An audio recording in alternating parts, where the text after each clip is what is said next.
Say that you want me. Say that you need me now. Say that you want me.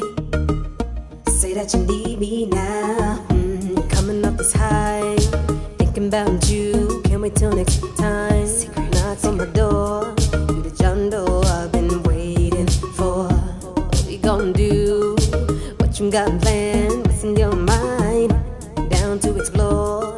This John Doe I've been waiting for. Say that you want me. Say that you need me now. Say that you want me. Say that you need me now. It's funny, it's running into you. Remember last time. It's funny, it's running into you. Remember last time. Now I'm here. What you got planned? What's in your mind? Down for whatever. You're not respecting me. Cue the mood. Confident, vibrant, and quirky with an edge. This is 10 Minutes with Tiffany J.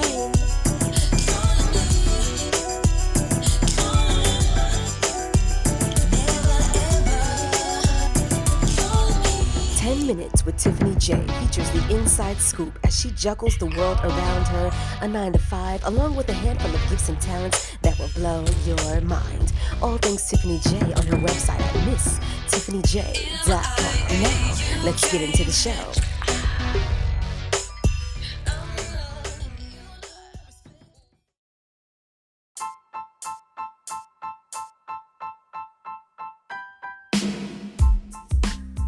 First time pregnant, Tiffany J opens up about becoming a mother. In her Diary of a Black Mommy, this starts the new season 6 of her 10 Minutes with Tiffany J podcast. Enjoy.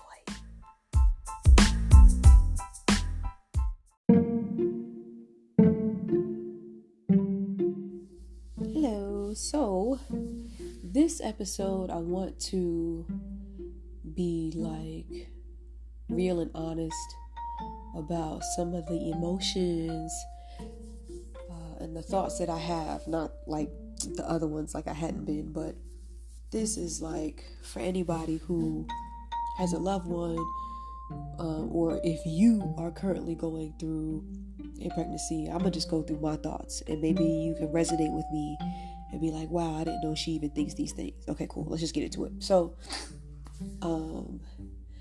I feel like I have a bit of like I don't know if it's called body dysmorphia, but like I honestly pride myself off of like the way that I look, right? So every single day as I look at my body in the mirror, I'm like, what is happening?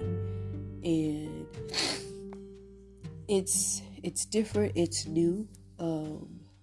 I think because every day I don't have someone necessarily telling me, oh my gosh, you look beautiful, or blah, blah, blah.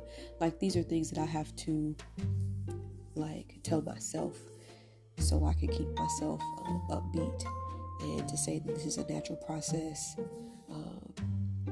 I remember I would look in the mirror and say to myself, it's not real until I see the growth. And then when I started seeing the growth, I was like, oh shoot. She's growing. So, I don't know. It's weird. I remember today I went into the bathroom and I honestly had a thought. I was just like, I don't like the way I look. Like, I was like, in all my heavily melanated areas, like under my armpits, they're like really, really dark. Like a little bit in between my legs, they're dark. My areolas obviously are like black. You know, I don't know if it's TMI, but it's just like, it's just, you don't necessarily really feel sexy. And when I tried to, you know, do a few dances or whatever, I didn't, or dances or even poses, right? For like the maternity shoot, I was like, well, how do you maintain a sex appeal? And I was like, is it a sex appeal or is it just like being sensual? Like, what is it? Because you can be sensual and I guess motherly, right? So that's something that I'm like, I don't know. I think about all the time, not all the time, but pretty much like when I go to the bathroom and I'm like taking a shower, changing clothes, I just kind of stare at myself and I just be like, okay. And I think ever since after week 20, I believe, I stopped taking photos of myself. One, because I had moved, right? So I just, my whole, my area is a little bit different now. So I'm trying to adjust still. But, oh my gosh. I'm still trying to adjust. But then when I took the maternity photos with one of my good friends, shout out to Cassidy, like, you know how you see other pictures? It's kind of like when I had been watching all these videos, right? And looking at all these YouTube videos about other people's babies in week 1, week 2, week 3, week 4, week 10, week 11, week 12. And then when you go for yourself at the ultrasound, you're like, this ain't no YouTube video. That's you. That's you in there. That's somebody in there. So it's like, it's a different reality. So then, I'm walking into the studio, you know, and I've seen the pictures where it's casual and they put the jeans on and they leave the thing unbuckled, and I'm like, what? But you do it because you really can't button up your pants. It's crazy. And the pictures, they turn out fabulous. Sorry, I need to turn on the humidifier, but the pictures, they turn out fabulous. And you see yourself in a state that you've never seen yourself before. And I think that's why, whether you have 1, 2, 3, 5 kids, I think that's why people go all out with pictures, because it's a moment in time that you won't ever really get back.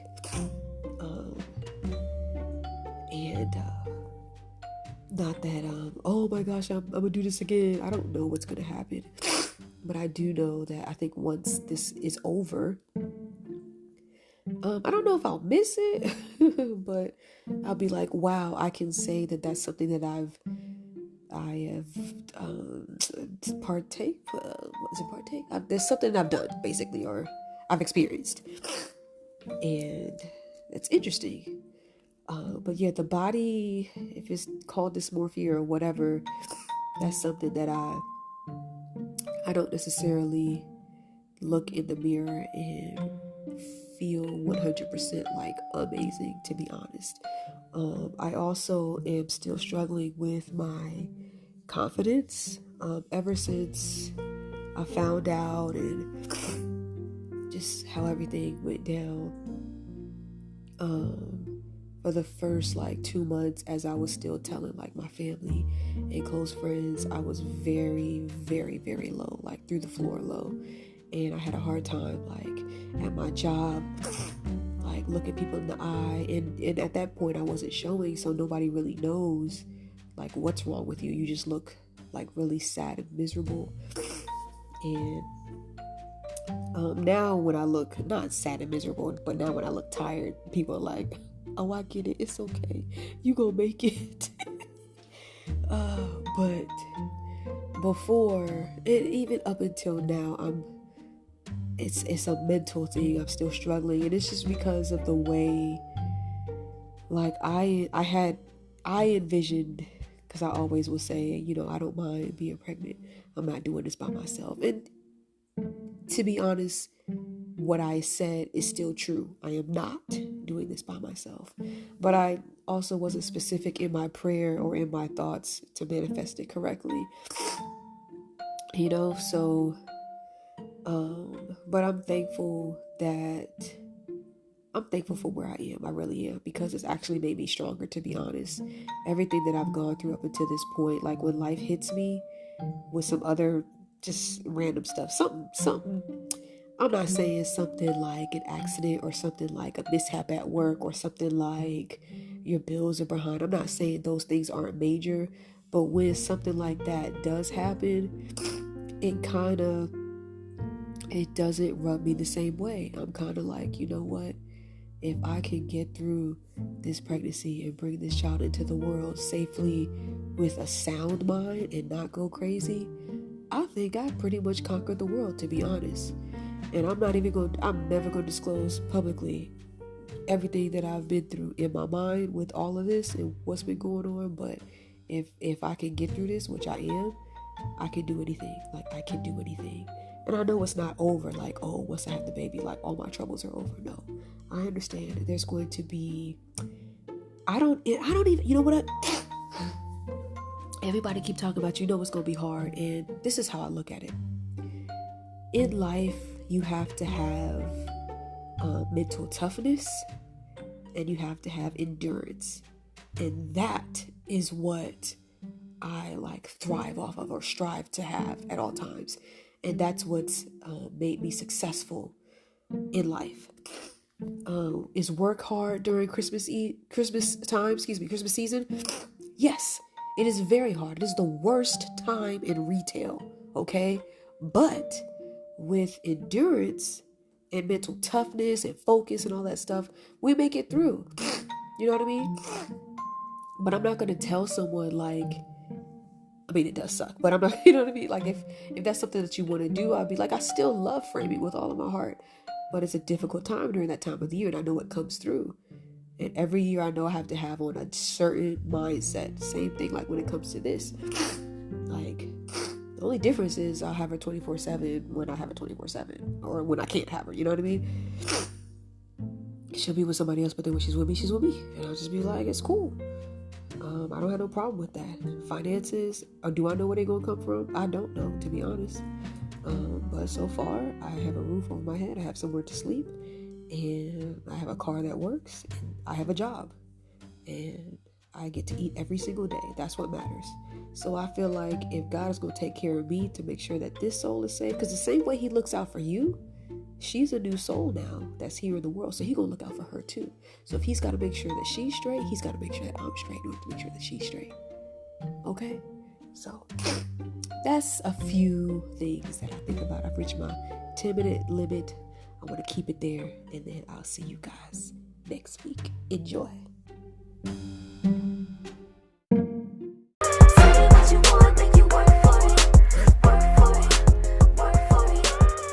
That was another edition of 10 Minutes with Tiffany J. I hope you all enjoyed yourselves. I know I did. Now you can get more episodes on my website at www.misstiffanyj.com. But don't stop there. Hop on over to the music tab and check out your favorite Tiffany J record, starting with my latest singles, Work For It and Callin' Me, which is on all digital platforms. Also with a bomb video showcase on YouTube featuring the Queen City, Charlotte, North Carolina.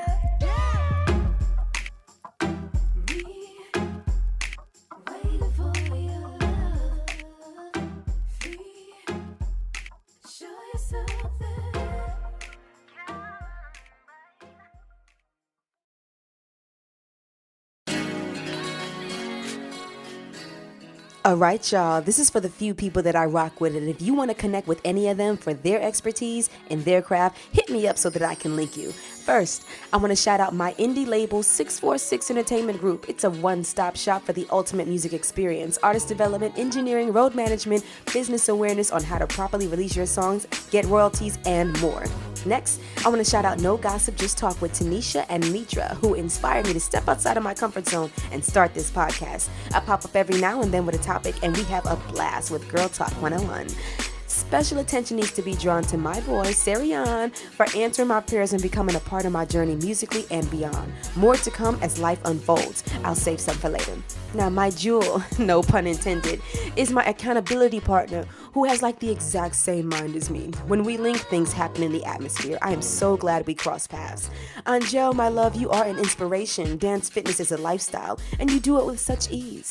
If anyone wants to be fit, curvy, wavy, let me know. We can get our dance craze on with Angel. She's also one of the guests of No Gossip, Just Talk, so make sure you check her out there. Last but not least for now, the Purple Charlotte Steppers Club, which embodies an entire dance community of some of the best people I've met on the planet. You'll see me live there Thursday at 6:30 on YouTube, Facebook, and Instagram with the Purple Thursday Experience. Now, if you listening to this need ad space and want to join the platform, DM me and we'll discuss membership so that we can get your business out there. Reserve your spot is next with Purple Charlotte Steppers Club. You all take care.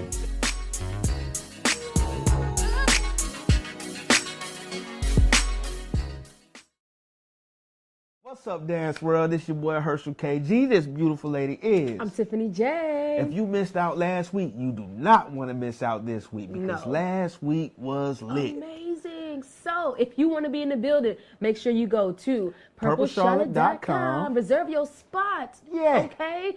And if you can't make it, it's all right because you can go to Purple Charlotte Steppers Club on YouTube, Facebook, and Instagram. And do what? Join us live. 6:30 on Thursdays. We'll see you there, okay? We your hosts, Tiffany J. Herschel KG. Uh. Deuces. We'll see you there.